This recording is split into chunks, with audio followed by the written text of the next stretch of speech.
this is a very like rudimentary pie chart of like 70% of this is development, which is like a pretty like, that's pretty open-ended. It's more just to show that you've put some thought into it versus like 50% development, 50% marketing. It's kind of like, wait, hold on. Let's take a step back here and really kind of like see what's going on. Yeah, no, those are definitely some really good points there. And then outside of that, I mean, we talked a lot about some like interesting things here in terms of like effective themes and what really stand out for you. But what about for people who might be on the fence that are trying to decide whether or not, crowdfunding is a good path for their game? What do you tell those people, or what kind of things should developers consider in addition to, or something else other than crowdfunding? So the first thing I would say is that the important thing to keep in mind here is that, and this might seem like counterintuitive to like considering what I do in my day-to-day job, crowdfunding isn't for everybody. It's just not. And I think it takes like, there's a very specific personality and a very specific type of person where crowdfunding works for them.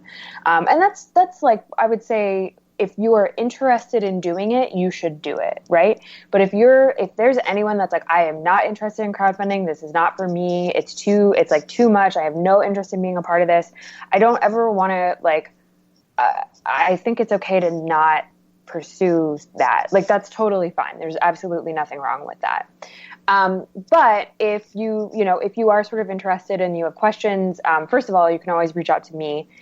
Second of all, it's good to have a little bit of like healthy cynicism over things, right?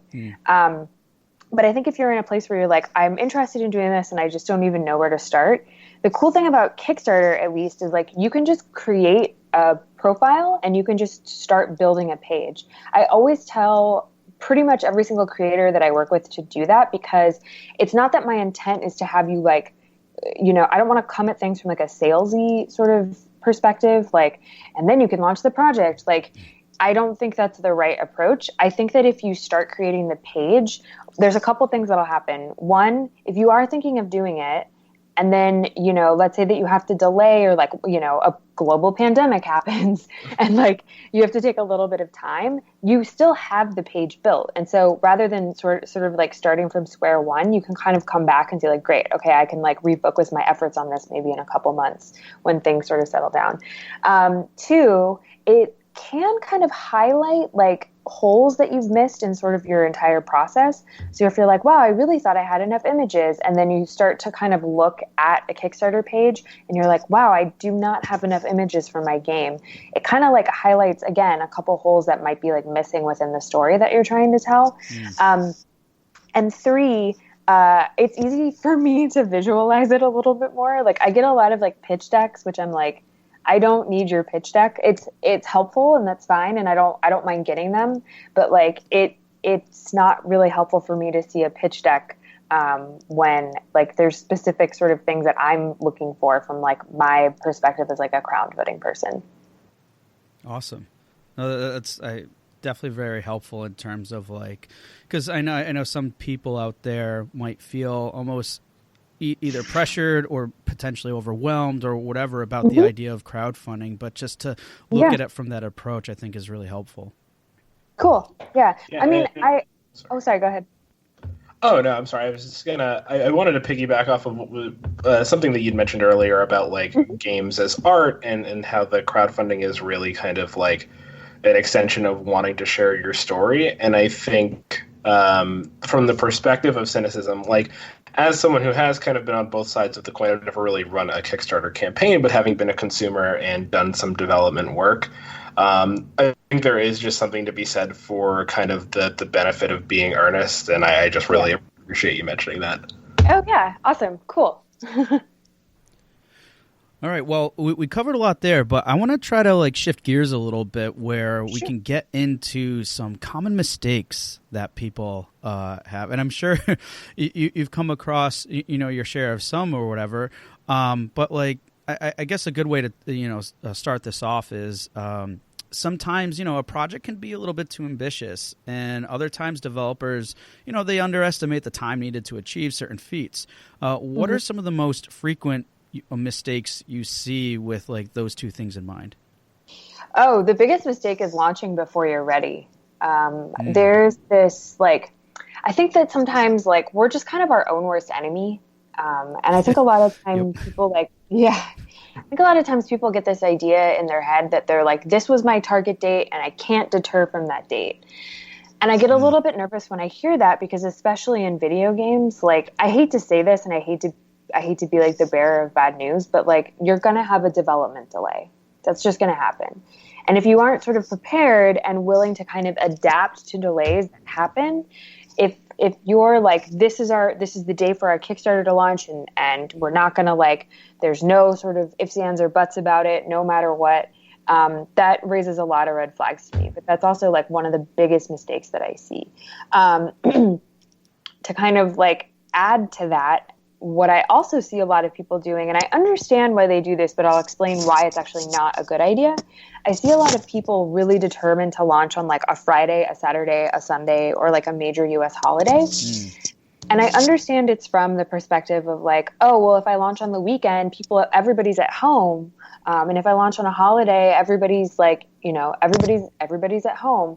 But the thing, and this honestly is also true even in this like time of social distancing and everyone sort of being forced to be on their screens at all times.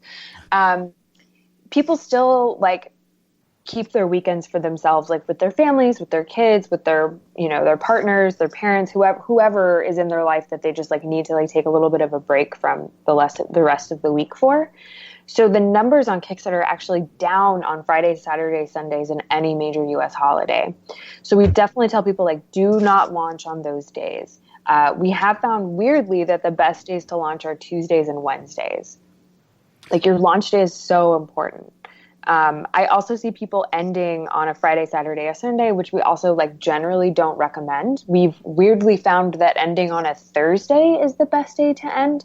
I don't know why that is, but Thursday kind of seems to be the best day.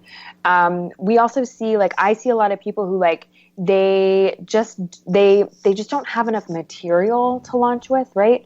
So they might have like 30 seconds of gameplay, which is great. And that's absolutely necessary, but they have no images, or they aren't really able to speak about their game. Like if I, said, give me like 2 sentences to just talk about their game, they kind of fill it with a lot of like SEO terms or like a lot of like game mumbo jumbo kind of like fit it in there, but they're not really telling me what the game is, right? Like, so that's a big sign that maybe you're not ready.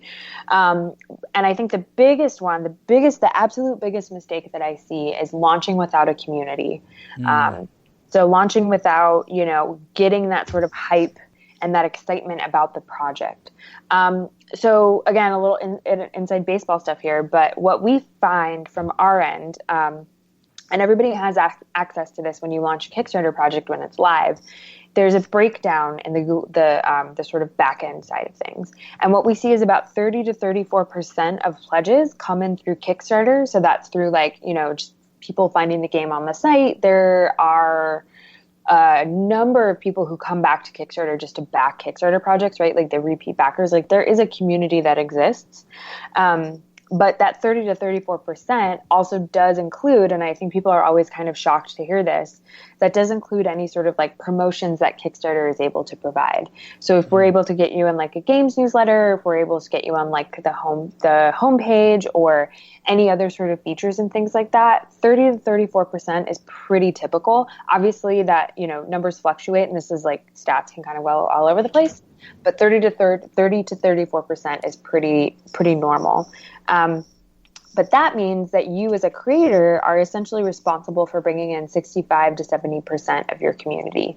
So I see people launch projects and they say, oh, Kickstarter will just feature me, or like, I'll just ask for feature, and once I get featured, I'll get funded. And I'm like, this is not going to be a fun experience for you. This is going to suck. And then I have to kind of do the hard truth of like, you didn't build a community. Where do you expect people to kind of find the game? I also see, to piggyback off of that, I see a lot of people say, oh, I'll just get a bunch of press and I'll just get a bunch of like streamers and things like that. And unfortunately, the hard truth is that press, streamers, YouTubers, influencers, any of these other sort of like third-party resources, we'll call them, they don't really bring in pledges. I'm not saying that they don't always bring in pledges. And like, if you have someone that's like, I want to write about your project, that's great. You should absolutely pursue that. But please don't get into the mindset of, oh, I don't know, Kotaku wrote about me and I'm, my project's going to fund in an hour or something like that. It may bring in pledges, but it's a very, very small amount. Yeah, it's really interesting you said that, and I'm kind of referring to just some experience I had with the Kickstarter campaign a while ago, but it was actually from I worked directly with it was our guest on episode 103, which is about a Kickstarter comeback, and basically they launched a Kickstarter, it failed, and then their second one they were really successful in the second attempt. And in that, one of the key things that we noticed when we were comparing the two Kickstarters was the first one, they had a lot of press coverage, like Destructoid and several others that were well known. And I mean, obviously there was like other factors at play too, where, hindsight's 20/20, but it was just really interesting where the second time around, we had some influence there, but it was more, we were more strategic in other areas. And in the long run, we found out that to what you're saying too, is we didn't necessarily see a huge bump that we would typically expect from, I guess, to group them all together from influencers. So that's kind of interesting to hear that from you as well. And though it was a few years ago that I've experienced that firsthand, but even you and from what your findings are pretty close in line to that as well. Yeah, it's I think it's going to be pretty consistent. So again, like the importance of building a community, I like cannot stress that enough. Now, I have a quick follow-up about the community aspect of it, because I understand that sometimes like indie devs, they'll go to Kickstarter in thinking about, hey, that's a great way to build a community, but then the flip side is also like, but you also need a community. So it's like for that person who's entering there, like I guess at what point is a good number? And I know I'm just like it could be an arbitrary one or whatever, but like at what point can you say I have something to work with to further build this community? I get this question a lot, and there's two things. So I get a lot of pushback on the community building side, where I have people say, well, but I'm coming to Kickstarter to build a community. How do I build a community without the Kickstarter? And the thing is, you want to look at, like, shift your perspective. You want to think about it more in the sense of Kickstarter is going to help you continue building that community, right? Like, you should come with a community, and the Kickstarter community will then be adding on to that. It's sort of like, well, I'm going to release my game, and people are just going to find it. Like, well, no, you kind of have to do a little bit of work beforehand, right? It's a very similar concept. To your second point, though, repeat the community question again. Sorry. Oh yeah. So with people coming in and asking about or looking for Kickstarter to build their community and not having one, what's that good? I guess foundation. What's the number? Yeah. So the number isn't. Oh man, this is such a hard question to answer. And like the honest truth is that like I don't have a number. We just tell people it should be as big as it possibly can be. You should build your community as much as like big as you possibly can. Now, that doesn't necessarily mean that you're like, I need 1 million followers. Like, all right, no.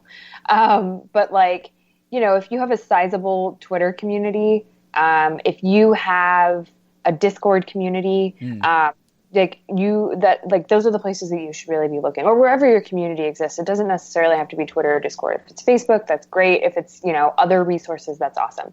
But what I will say is what we typically tell people is take your funding goal.